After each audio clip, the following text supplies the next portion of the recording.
بسم اللہ الرحمن الرحیم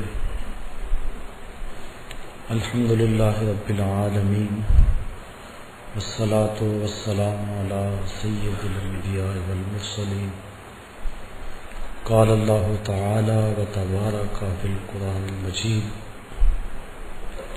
والفرقان الحمید بسم اللہ الرحمن الرحیم یا ایھا الذین آمنوا اذکروا اللہ ذکرا کثیرا صدق اللہ مولانا العظیم وصدق رسولہ النبی الکریم الرؤوف الرحیم اللہم نور قلوبنا بالقرآن وزین اخلاقنا بالقرآن وادخلنا الجنة بالقرآن ونجنا من النار بالقرآن قال اللہ تعالی وتبارک فی شان حبیبہ مخبرا وعامرا ان اللہ وملائکتہ یصلون علی النبی یا ایھا الذین آمنوا صلوا علیہ وسلموا تسلیما الصلاۃ والسلام علی رسول اللہ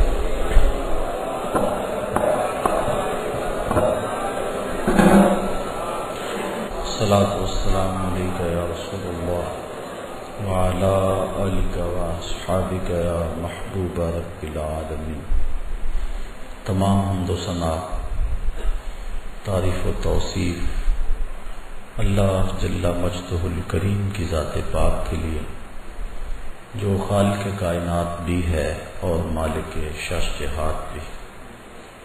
اللہ جل وعلا کی حمد و ثنا کے بعد حضور نبی اکرم شفیع امم رسول محتشم نبی مکرم اللہ کے پیارے امت کے سہارے رب کے محبوب دانائے غیوب مالک رقاب امم فخر عرب و عجم والی کون و مقام سیاہ لا مقام سید انس و جان سرور لالا رخاں نیر تاباں سرنشین مہوشاں ماہ خوباں شہنشاہ حسینہ تتیمہ دوراں سر خیل زہرہ جمالاں جلوہ صبح ازل نور ذات لم یزل باعث تکوین عالم فخر آدم و بنی آدم نیر بطحہ رازدار ما اوحا شاہد ما طغا صاحب علم نشرہ معصوم آمنہ احمد مجتبیٰ حضرت محمد مصطفیٰ صلی اللہ علیہ وسلم کے حضور ناز میں اپنی عقیدتوں، ارادتوں اور محبتوں کا خراج پیش کرنے کے بعد واجب الاحترام ذوی الاحتشام برادران اسلام السلام علیکم ورحمۃ اللہ وبرکاتہ۔ ذکر کی فضیلت اور اس کے اثرات پر کچھ باتیں میں نے آج کی اس نشست میں آپ کے گوش گزار کرنی ہے۔ بارگاہ رب العزت میں دعا ہے کہ مجھے حق کہنے کی اور ہم سب کو عمل کی توفیق عطا فرمائے۔ قرآن مجید کے جو بابرکت کلمات میں نے آپ کے سامنے تلاوت کرنے کا شرف حاصل کیا، اللہ تعالیٰ جل شانہ نے ان میں ارشاد فرمایا، اے ایمان والو، اللہ کا کثرت سے ذکر کرو۔ ذکر یاد کرنے کو کہتے ہیں۔ اللہ تعالیٰ جل شانہ کا ذکر کیا مفہوم رکھتا ہے؟ میرے خیال کے مطابق حضرت شیخ مجدد الفسانی علیہ رحمہ کا قول اس پہ قول فیصل ہے۔ آپ فرماتے ہیں، حقیقت الذکر رفع الغفلہ، ذکر کی حقیقت یہ ہے کہ غفلت زائل ہو جائے، ایک آن کے لیے بھی اپنے رب سے بندہ غافل نہ رہے، یہ مقصود ہے۔ کیونکہ اگر غفلت زائل ہو گئی تو بندہ ہر لمحہ ہر آن ذاکر ہے، اس کی زبان ذکر کر رہی ہے یا نہیں۔ یہ آگے صورتیں ہیں ذکر کی، ذکر لسانی، ذکر قلبی، ذکر روحی، ذکر سری، ذکر خفی، ذکر اخفا، یہ اقسام ذکر ہیں۔ لیکن حقیقت ذکر غفلت کا زائل ہو جانا ہے، ایک دم بھی بندہ اپنے مالک سے غافل نہ رہے۔ اور حضرت سلطان باہو علیہ رحمہ فرماتے ہیں، جو دم غافل سو دم کافر، سن مرشد ایک پڑھایا ہو، ایک لمحہ بھی اس کی یاد سے غافل نہ رہو، کیونکہ غفلت موت ہے، دل کو برباد کر کے رکھ دیتی۔ اللہ کے محبوب علیہ السلام نے ارشاد فرمایا، الشیطان جاسم علی قلب ابن آدم فاذا ذکر اللہ خنسا واذا غفل وسوس۔ شیطان اولاد آدم کے دل پہ قبضہ جما کے بیٹھ جاتا ہے، جب یہ اللہ کا ذکر کرتا ہے تو بھاگ جاتا ہے، اور جب یہ ذکر الہی سے غافل ہوتا ہے تو دل میں وسواس ڈالنا شروع کر دیتا ہے۔ ملا علی قاری علیہ رحمہ مرقات میں اس حدیث کے تحت لکھتے ہیں، کیا وسوسہ سبب ہے غفلت کا یا غفلت سبب ہے وسوسے کا؟ بندہ غافل ہوتا ہے تو شیطان وسوسے ڈالتا ہے، یا شیطان وسوسے ڈالتا ہے تو بندہ غافل ہوتا ہے؟ غفلت کی وجہ سے وسوسہ پیدا ہوتا ہے یا وسوسے کی وجہ سے غفلت پیدا ہوتی ہے؟ ان دونوں میں سے کیا ہے؟ تو آپ فرماتے ہیں کہ حدیث کے لفظ ہیں اذا غفل وسوس، جب بندہ غافل ہوتا ہے تو شیطان وسوسے ڈالتا ہے، اس لیے یہ غافل نہ ہو تو شیطان کو موقع ہی نہ ملے۔ تو اس کو ہر وقت اپنے رب کے ذکر میں رہنا ہوگا تاکہ شیطان اس کے اوپر قابض نہ ہو سکے۔ پھر ہر عضو بدن کا ایک الگ ذکر ہے۔ میں نے کل کی نشست میں علامہ اقبال کے روحانی مرشد مولانا روم نے جس شخص کی مدح و ستائش کی، حضرت شیخ فرید الدین عطار، اس کا تذکرہ آپ کے سامنے رکھا تھا۔ شیخ فرید الدین عطار فرماتے ہیں کہ ہر عضو بدن کا الگ ذکر ہے۔ فرماتے ہیں کان کا ذکر استماع قول حق، ذکر گوش، اللہ کے قول کو سننا، یہ کان کا ذکر ہے۔ تسبیح و تحلیل کرنا، یہ زبان کا ذکر ہے۔ قدرت الہی میں غور و فکر اور تدبر کرنا، یہ آنکھ کا ذکر ہے۔ دکھیوں مصیبت زدوں کی مدد کرنا، یہ ہاتھ کا ذکر ہے۔ مسجد کی طرف اور نیک مجالس کی طرف چل کے جانا، یہ پاؤں کا ذکر ہے۔ اپنے مالک کے لیے تڑپنا، اس کی آرزو میں مچلنا، یہ دل کا ذکر ہے۔ تو ہر عضو بدن کا ایک الگ ذکر ہے، اور اس عضو بدن کو اس ذکر میں مصروف رہنا چاہیے۔ اور کثرت ذکر اللہ کی رحمتوں کا بندے کو حقدار بناتا ہے۔ میرے اور آپ کے آقا و مولا حضور ختم المرتبت صلی اللہ علیہ وآلہ وسلم نے ارشاد فرمایا، ذاکر اللہ فی الغافلین کشجرۃ الخضراء فی وسط الحشیم۔ غافلوں میں اللہ کا ذکر کرنے والا ایسا ہے جس طرح سوکھی سڑی گھاس کے اندر شجر سایہ دار ہوتا ہے۔ اور ایک روایت جس کو امام طبرانی نے اپنی معجم میں بیان کیا، اس کے علاوہ بھی محدثین نے اس حدیث کو ذکر کیا ہے کہ جب کچھ لوگ اللہ کے ذکر کے لیے جمع ہو کے بیٹھتے ہیں تو اللہ کے کچھ فرشتے ہیں جو مجالس ذکر کو ڈھونڈتے ہیں، ان کی تخلیق کا مقصد یہ ہے کہ مجالس ذکر میں جائیں، آفاق کے کونے کونے اور گوشے گوشے میں وہ سیر میں رہتے ہیں ہر وقت، اور جہاں مجالس ذکر ملیں وہ پہنچ جاتے ہیں۔ تو جب کسی جگہ پہ ذکر ہو رہا ہو تو وہ فرشتے پہنچتے ہیں وہاں اور اپنے نوری پروں سے اس محفل کو ڈھانپ لیتے ہیں، اور اس غرض سے اور گھومنے والے فرشتوں کو آواز دیتے ہیں۔ وہ آواز بھی بیان فرمائی حدیث میں، کہتے ہیں ہلمو الی بغیتکم، ہلمو الی حاجتکم، اور میاں جس کو تم ڈھونڈ رہے ہو وہ تو یہاں ہے، ادھر آ جاؤ، تمہاری چاہت یہاں ہے۔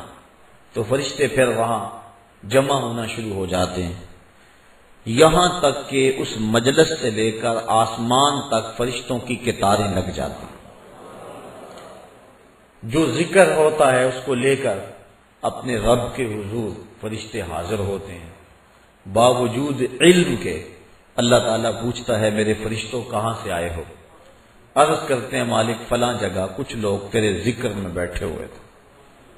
اللہ تعالیٰ جل شانہ ارشاد فرماتا ہے کہ وہ میرے بندے کیا کرتے تھے؟ یا اللہ تیری تسبیح بولتے تھے، تیری بڑائی اور بزرگی بیان کرتے تھے۔ اچھا فرشتوں وہ چاہتے کیا تھے؟ مالک تیری جنت کے طالب تھے۔ اللہ تعالیٰ ارشاد فرماتا ہے کیا انہوں نے میری جنت کو دیکھا ہے؟ عرض کرتے ہیں مالک نہیں دیکھا۔ ارشاد ہوتا ہے اگر دیکھ لیتے؟ فرشتے عرض کرتے ہیں مالک پھر تو شدید اشتیاق ہوتا۔ اچھا اور کیا چاہتے تھے؟ یا اللہ تیرے دوزخ سے پناہ مانگتے تھے، میرے دوزخ کو انہوں نے دیکھا ہوا ہے؟ یا اللہ دیکھا نہیں۔ اگر دیکھ لیتے تو پھر تو بہت زیادہ ڈر اور خوف ان کے سینے میں آ جاتا۔ اللہ تعالیٰ ارشاد فرماتا تم گواہ ہو جاؤ میں نے اپنے ان بندوں کی مغفرت فرما دی۔ جب فرشتوں کو یہ مجدہ جاں فضا ان بندوں کی بخشش و مغفرت کا ملتا ہے تو وہ عرض کرتے ہیں کہ مالک اس مجلس کے اندر کچھ لوگ اس غرض سے نہیں آئے تھے، مجلس میں موجود کچھ لوگوں سے انہوں نے ملنا تھا، تو وہ ان کے انتظار میں آ کے مجلس کے کونے میں بیٹھے رہے کہ جب وہ فارغ ہوں گے تو ہم ان سے ملیں گے۔ تو ان کا مقصد اور مقصود اس میں آنا نہیں تھا۔ تو اللہ تعالیٰ ارشاد فرماتا ہے کہ میرے بندوں میں نے اپنے ان بندوں کو بھی بخش دیا۔ کیوں؟ ہم القوم لا یشقی جلیسہم، کہ یہ ذکر کرنے والے ایسی قوم ہیں کہ جن کے پاس بیٹھنے والا بھی بدبخت نہیں رہتا۔ اٹھ فریدا ستیا تے میلا ویکھن جا، وت کوئی بخشیا مل جاوے تے تو ہی بخشیا جا۔ کہا یہ میرے ذکر والے بندے وہ ہیں کہ جن کے پاس بیٹھنے والا بھی بدبخت نہیں رہتا ہے۔ حضرت خواجہ محمد امین شاہ رحمۃ اللہ تعالی علیہ آپ اللہ تعالیٰ جل شانہ کے انوار و تجلیات کا تذکرہ کر رہے تھے اور اہل اللہ کی صحبت اور مجلس میں بیٹھنے کے فیض کو بیان کر رہے تھے۔ ایک شخص جو عقل کے بل بوتے پہ سوچنے کا عادی تھا وہ کہنے لگا جو شخص ذکر کرتا ہے اس کو تو برکت ملے گی، لیکن جو پاس بیٹھا ہے اس نے تو ذکر کیا ہی نہیں، تو اس کو برکت کیسے ملے گی؟ تو آپ نے فرمایا کہ صحبت کا فیضان اسے بھی پہنچا، لیکن وہ ماننے پہ نہیں آ رہا تھا۔ بزرگوں کا طریقہ ذرا مختلف ہوتا ہے، وہ جنگ و جدل اور مناظرے کا روپ اختیار نہیں کرتے، جب انداز ایسا بننے لگے تو وہ اپنا انداز بدل لیتے ہیں۔ انہوں نے گفتگو کو چھوڑ دیا۔ تھوڑی دیر کے بعد گرمیوں کا موسم تھا، خادم حاضر ہوا، کہا یار وہ پنکھی لے کر آؤ گرمی بڑی لگ رہی ہے۔ خادم حاضر ہوا، اس نے آپ کو اس پنکھی سے ہوا دینا شروع کی۔ 2-4 لمحے گزرے تو پاس بیٹھے شخص کو فرمانے لگے بھائی ہوا آ رہی ہے؟ کہا ہاں آ رہی ہے۔ کہا یہ تیرا نوکر تو نہیں ہے، یہ تو ہوا مجھے دے رہا ہے، لیکن جب یہ ہوا مجھے دے رہا ہے تو محروم پاس بیٹھنے والا بھی نہیں رہ رہا۔ تو جب یہ اتنا فیاض ہے، یہ ایک عام شخص کہ اس کے فیض سے تو محروم نہیں ہے، تو اللہ کے فیض سے محروم پاس بیٹھنے والا کیسے رہ سکتا؟ تو اس کا ذکر کرنے والوں کی سنگت اختیار کرنے والا بھی محروم نہیں رہتا، اللہ اس کو بھی برکتیں عطا فرما دے۔ تو یہ برکتیں ہیں ذکر کی، اور اللہ کے محبوب علیہ السلام نے کثرت ذکر کی ترغیب دی اپنی امت کو۔ ایک صحابی نے عرض کی حضور بہترین وظیفہ کیا ہے؟ فرمایا تو اس حال میں مرے کہ تیری زبان اللہ کے ذکر سے تر ہو، یہ تیرے لیے بہترین وظیفہ اور بہترین عمل ہے۔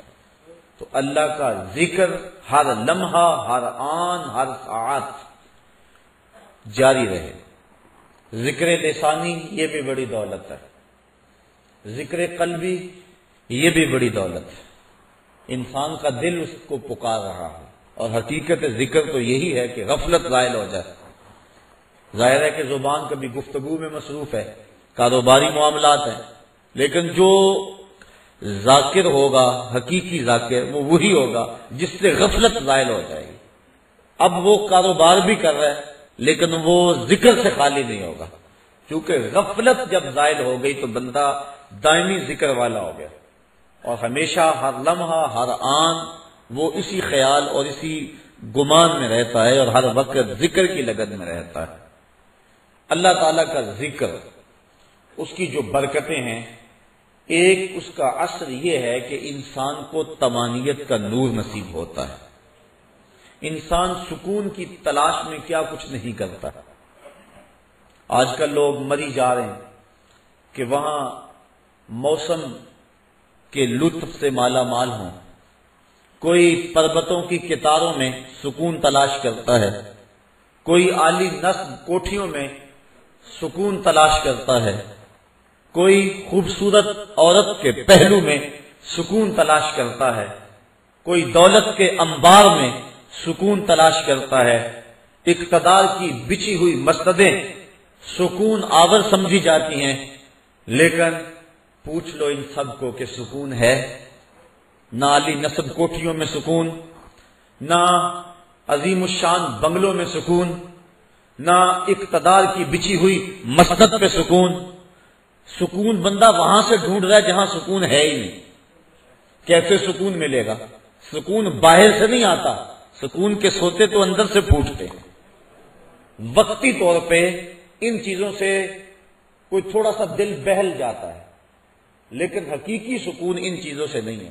اقتدار مل گیا، دولت مل گئی، شہرت مل گئی، عزت مل گئی، تو وقتی طور پہ جو ہے وہ خوشی ہوئی، اور اس کو بندہ بعض بات سکون سمجھ لیتا ہے، لیکن وہ سکون نہیں ہوتا، وہ وقتی ایک مسرت ہوتی ہے جو زائل ہو جاتی ہے۔ سکون کے سوتے اندر سے پھوٹتے ہیں۔ میں مثال دیا کرتا ہوں کہ جتنی مرضی بارش برسے، کبھی بارش کے پانی سے کنواں نہیں بھرتا۔ اوپر سے جتنی مرضی بارش آئے، کچھ چند قطرے پانی کے کنویں کے اندر آ جائیں گے۔ کنواں کیسے بھرتا ہے؟ نیچے سے جو سوتے پھوٹتے ہیں وہی کنویں کو مالا مال کرتے ہیں۔ اسی طرح سکون کے سوتے باہر سے نہیں اندر سے پھوٹتے ہیں، اور وہ دل سے پھوٹتے ہیں۔ اس لیے فرمایا الا بذکر اللہ تطمئن القلوب، اگر سکون ڈھونڈتے ہو اس کا نام جپو، تمہارے دکھی دل کو قرار آ جائے۔ تو سکون اس کی یاد میں ہے، سکون اس کے ذکر میں ہے۔ اور بعض عقل پرست لوگ کہتے ہیں کہ یاد کرنے میں، ذکر کرنے میں سکون کیسے ملے گا، جبکہ موجودہ سائنس نے اس بات کو تسلیم کیا ہے کہ جو الفاظ ہیں ان کے اثرات ہوتے ہیں۔ آپ پھول کا نام لیں تو طبیعت میں خوشی آئے گی کہ نہیں آئے گی؟ کسی اپنے عزیز دوست کا تذکرہ چھیڑ دیں، ماں کا تذکرہ چھیڑ دیں، باپ کی باتیں کرنے لگ جائیں تو طبیعت میں تسکین آئے گی۔ خوشبو کی باتیں چھیڑیں تو ماحول میں ایک خوشبو پھیل جائے گی۔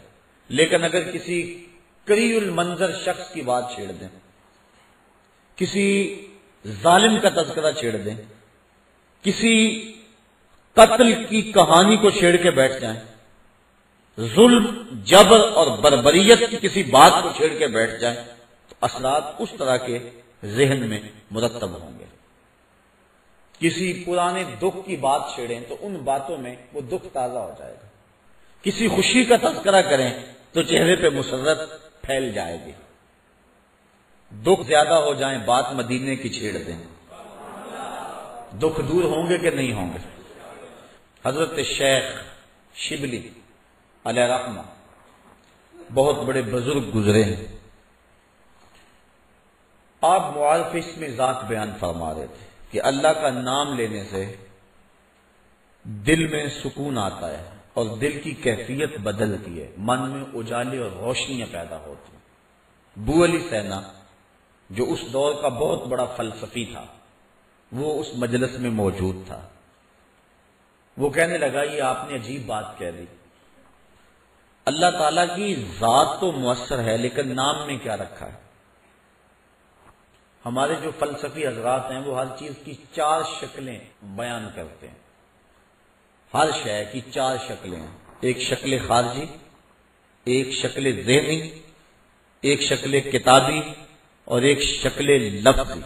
مثال کے طور پہ ہم آگ لفظ بولیں، ایک آگ تو وہ ہے جو باہر روشن اور جل رہی ہے، اس میں ہاتھ لگائیں گے تو جل جائے گا ہاتھ. دوسری آگ وہ ہے جو زبان سے لفظ آگ ہم بول رہے ہیں. تیسرا جب لفظ آگ کہیں گے تو دماغ میں اس کا تصور آئے گا. اور چوتھا کاغذ کے اوپر آگ چھاپ دیں، اس کی تصویر بنا دیں تو یہ شکل کتابی ہوگی. اس میں اصل شکل جو ہے وہ اس کی شکل خارجی ہے. اس طرح وہ فلسفی حضرات کہتے ہیں کہ ہر شے کی 4 شکلیں ہیں. حقیقی شکل شکل خارجی ہی ہوتی ہے. آگ کہنے سے ہونٹ نہیں جلیں گے، کاغذ پہ آگ کی تصویر چھاپ دیں تو اس سے کاغذ جل نہیں جائے گا. آگ کا تصور کرنے سے ذہن جلے گا نہیں، لیکن وہ جو خارج میں آگ موجود ہے اس میں ہاتھ لگائیں گے، اس کے قریب جائیں گے تو ہاتھ بھی جلے گا اور آپ کو تپش اور حدت کا احساس بھی ہوگا. تو وہ خارجی جو اس کی صورت ہے وہی اس کی صورت اصلی ہے، باقی اعتباری صورت ہے. تو وہ کہتے ہیں اللہ کی ذات تو مؤثر ہے لیکن نام کہنے سے، نام لینے سے کیا ہوگا؟ تو حضرت شیخ شبلی علیہ رحمہ نے بو علی سینا کو سمجھایا کہ نہیں میاں، نام میں بھی اثر ہوتا ہے، نام میں بھی تاثیر ہوتی ہے. وہ کہنے لگا نہیں، مؤثر تو صرف صورت خارجی ہوتی ہے، لہذا میں اس بات کو تسلیم کرنے کو تیار نہیں ہوں. ضد میں آ گیا. میں نے عرض کر دیا کہ بزرگوں کا ایک اپنا طریقہ ہوتا ہے. تو حضرت شیخ شبلی تھوڑا سا غصے میں آ گئے اور فرمانے لگے بو علی سینا میں تیرے سے کیا بات کروں، تو گدھا ہے. اس کے سرخیاں آ گئی چہرے پہ، غصے سے لال پیلا ہو گیا. مجھے گدھا کہا بڑی مجلس میں، اتنا بڑا فلسفے کا امام، زمانہ میرے نام کا معترف، اتنی کتابیں میں نے لکھی. تو حضرت شیخ شبلی مسکرا پڑے، فرمانے لگے دیکھا نا گدھے کے نام سے تیرے چہرے کا رنگ بدل گیا. تو کہا جب گدھے کے نام میں اتنا اثر ہے کہ تیرے چہرے کا رنگ بدل سکتا ہے تو کیا اللہ کا نام لینے سے دل کا رنگ نہیں بدل سکتا؟ تو اس کا نام لو گے تو دل بدلے گا اور دل قرار پائے گا، دل کو نور نصیب ہوگا، دل کو اجالا ملے گا اس کے بابرکت نام لینے سے. اس لیے جب زبان سے بندہ اللہ اللہ کہتا رہتا ہے تو اس کے اثرات اس کے دل پر مرتب ہوتے ہیں، اور کثرت سے ذکر کرنے والا شخص اس کا دل پر نور ہو جاتا ہے. بلکہ ہم نے تو تصوف کی کتابوں میں پڑھا ہے جب کوئی شخص ایک مرتبہ اللہ کہتا ہے اللہ تعالیٰ اس کی طرف نظر رحمت سے دیکھتا ہے، اور جس کی طرف اللہ تعالیٰ نظر رحمت سے دیکھ لے اس کے 70 گنا جل کے راکھ ہو جاتے ہیں. اور جس نے اٹھتے بیٹھتے چلتے پھرتے وظیفہ یہی رکھا پھر اس کے من میں کتنے اجالے اتریں گے، کتنی روشنیاں اس کو نصیب ہوں گی. تو کہا یا ایھا الذین آمنوا اذکروا اللہ ذکرا کثیرا، اے ایمان والو اپنے رب کا کثرت سے ذکر کرو. اور میرے اور آپ کے آقا و مولا حضور نبی رحمت صلی اللہ علیہ وآلہ وسلم نے ارشاد فرمایا اللہ کا ذکر اس انداز سے کرو کہ لوگ تمہیں مجنون کہیں یہ تو پاگل ہو گیا. بلکہ ایک روایت امام طبرانی نے بیان فرمائی ہے کہ اللہ کا ذکر اس طرح کرو کہ منافق تمہیں تانا دیں کہ ریاکاری کر رہے ہو. اس انداز کے ساتھ تم اس کا ذکر کرو. میرے حضور قبلہ عالم فرماتے ہیں اٹھ دی بیندی ٹر دی پھر دی ستے آنتے جاگ دی.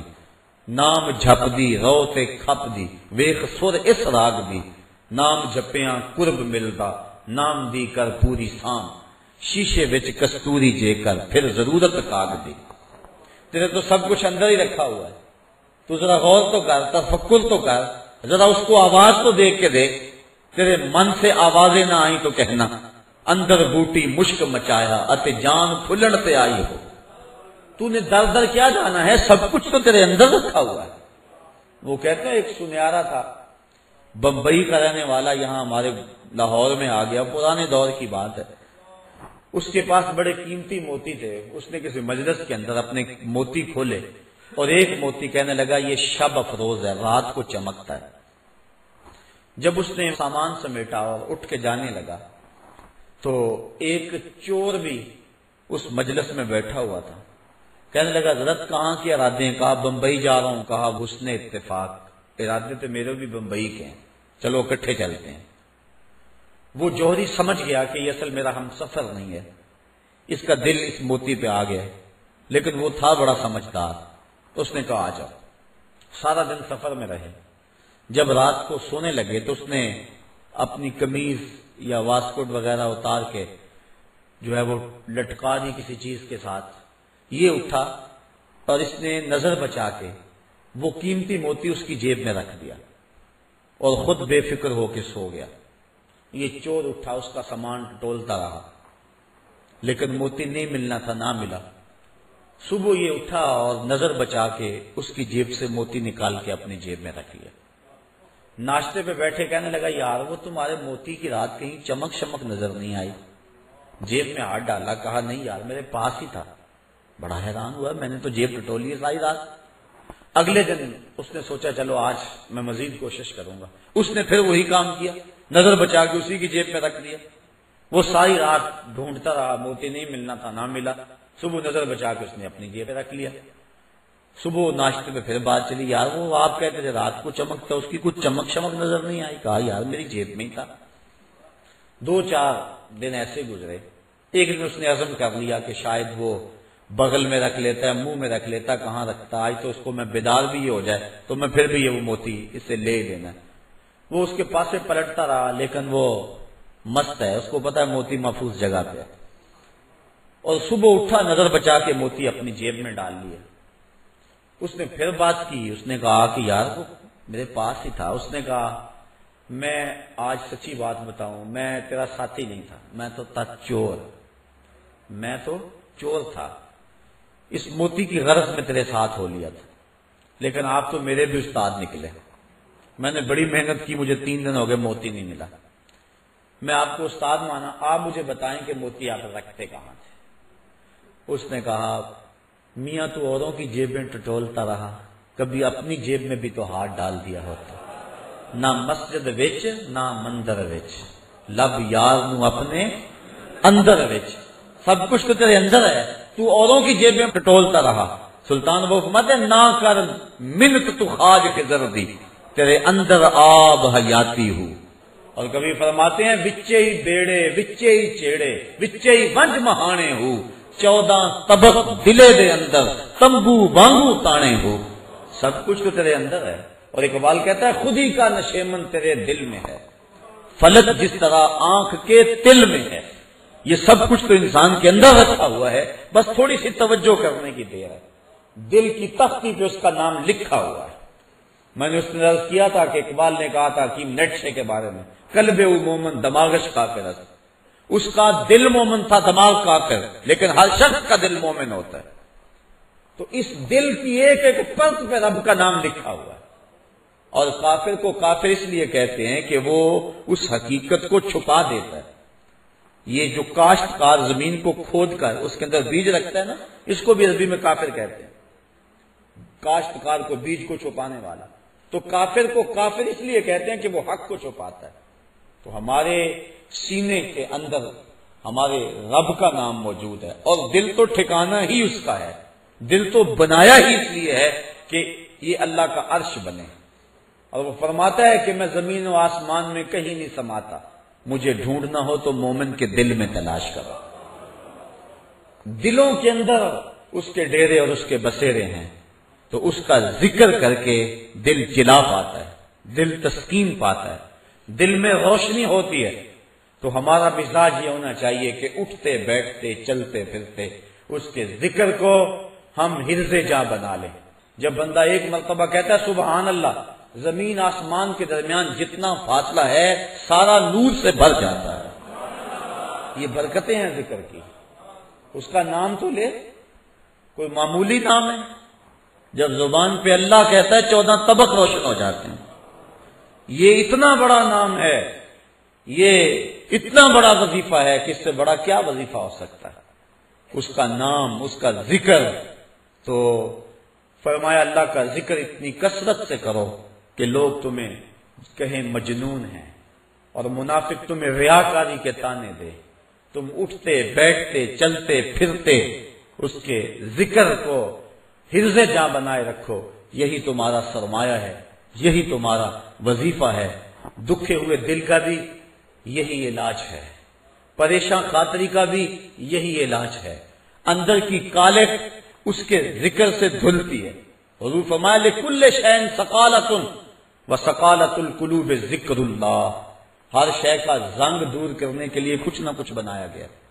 کپڑے کو میل لگ جائے تو صابن یا سرف سے دھوتے ہیں، اس طرح لوہے کو زنگ لگ جائے تو ریگ مال سے صاف کرتے ہیں۔ ہر شے کا زنگ دور کرنے کے لیے کچھ نہ کچھ ہے۔ فرمایا دلوں کو زنگ لگ جائے تو اللہ کا ذکر کرو، تمہارے دل ستھرے ہو جائیں گے۔ وَسَقَالَةُ الْقُلُوبِ ذِكْرُ اللَّهِ، دل کی سقالت، دل کے زنگ کو دور کرنے کا جو آلہ ہے وہ اللہ کا ذکر ہے۔ جب انسان ذکر کرتا ہے تو دل جلا پاتا ہے، دل روشنی پاتا ہے۔ گناہ سے دل میلا ہوتا ہے۔ روایت میں آتا ہے جب انسان گناہ کرتا ہے تو اس کے دل میں ایک سیاہ نقطہ لگ جاتا ہے۔ اگر وہ توبہ کے آنسوؤں سے اس کو دھو لے تو اس کا دل شفاف ہو جائے گا، اور اگر وہ توبہ نہیں کرتا اور تکرارے گناہ کرتا ہے تو اس نقطے کے ساتھ ایک اور نقطہ لگ جاتا ہے۔ وہ غیر مرئی نقطہ ہے، ہم اپنی آنکھوں سے نہیں دیکھ سکتے، لیکن وہ دل کے اوپر پھیلتا چلا جاتا ہے۔ گناہ پر گناہ اس کے دل کو سیاہ کر دیتا ہے۔ پھر ایک ایسا موقع بھی آتا ہے کہ اسے بدی اور نیکی میں تمیز ختم ہو جاتی ہے۔ جو شخص پکا نمازی ہو، نماز چھوٹ جائے اس کی تو اس کی زندگی میں جو چین ہوتا ہے وہ لٹ جاتا ہے۔ جتنی دیر تک نماز پڑھ نہیں لیتا اتنی دیر تک اسے سکون نہیں آتا۔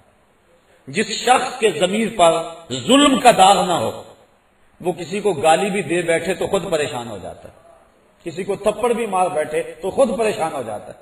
جتنی دیر تک اس سے معذرت نہیں کرتا اسے سکون نہیں آتا۔ اسی طرح اللہ تعالیٰ نے یہ دل کو پاک پیدا کیا ہے، یہ ہم نے آپ اس کو گندا کیا ہے۔ نفس پلیت پلیت چا کیتا، اساں اصل پلیت تا ناس ہے۔ نفس نے ہمیں پلیت کر دیا، ہم تو پاک آئے تھے، ستھرے آئے تھے۔ اور میاں صاحب علیہ رحمہ فرماتے ہیں چٹی چادر پھمنا والی تے داغ نہ لاویں جڑیاں، پھر نہ آکھیں حشر دہاڑے حال ربا کی بنیا۔